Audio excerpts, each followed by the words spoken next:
जय हिंद, नमो नमः।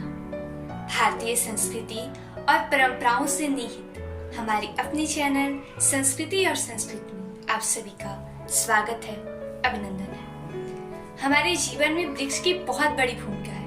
वृक्ष हमें जीवन प्रदान करती है। हमारी संस्कृति में भी वृक्षों की पूजन देव की भांति की जाती है। तुलसी के पौधे को तुलसी माँ कह के पुकारा जाता है। इसी तरह बरगद, पीपल जैसे अनेक वृक्षों की पूजन की जाती है। श्री कृष्ण ने अर्जुन को वृक्ष की महत्व को बताते हुए कहा था कि पस्वतान महाभागने पराबैकांत जीवनम वात वर्षा ताभीमान सहंत्रारे बारयंती। अर्थात वृक्ष इतने महान होते हैं कि ये परोपकार के लिए ही जीते हैं। ये वर्षा, आंधी, ताप, शीत को स्वयं ही सहन करते हैं और मानव को जीवन जीने में उनका साथ देते हैं। अर्थात हमें इनका पार नहीं करना चाहिए। लेकिन एक ऐसी घटना जो देखने के बाद मेरे दिल को छू ली, उस घटना को मैं आपसे साझा करना चाहती हूँ।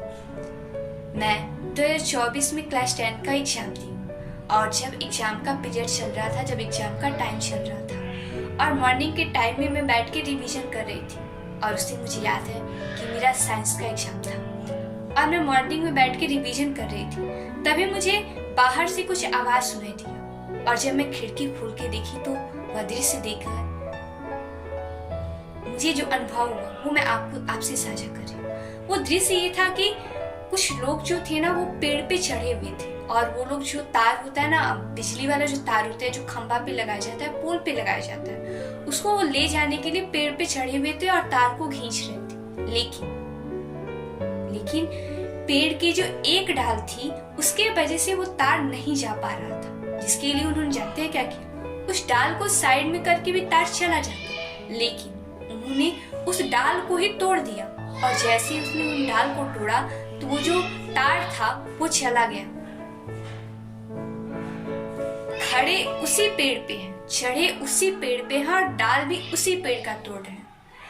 इस दृश्य को देखकर मेरे मन में बहुत एक वृक्ष के प्रति अलग ही स्नेह जागृत हो गया और मैंने एक पोयम लिखा जो मैं आज आपसे साझा करना चाहती हूँ। तो ध्यान से सुनिएगा। वृक्ष की कहानी उसकी जुबानी सुनिएगा। कहता है पेड़, जरा सोचो समझो और फिर मुझे बताओ। जरा सोचो समझो और फिर मुझे बताओ, इसमें क्या है मेरा कसूर। जरूरत पड़ने पर मैं ही तेरे काम आता, जरूरत पड़ने पर मैं ही तेरे काम आता और अगर गलती से मेरी एक डाल तेरे किसी काम की बाधक बनी तो उसे मौत के घाट उतार देती। जरा सोचो समझो और फिर मुझे बताओ, इसमें क्या है मेरा कसूर। क्या मेरी वास्तविक छवि तुम्हें न भाती जो तुम मुझे मौत के घाट उतार देती और मेरी ही कल्पना करके एक पुतला बना देती, जो पुतला तुम्हें कुछ ना देता लेकिन तुम उस पर अपना शान जताती। जरा सोचो समझो और फिर मुझे बताओ, इसमें क्या है मेरा कसूर। क्या तुम्हें नहीं चाहिए जो मैं तुम्हें देता हूँ? क्या तुम्हें नहीं चाहिए जो मैं तुम्हें देता हूँ? बता दो, नहीं दूंगा वो सारी चीज।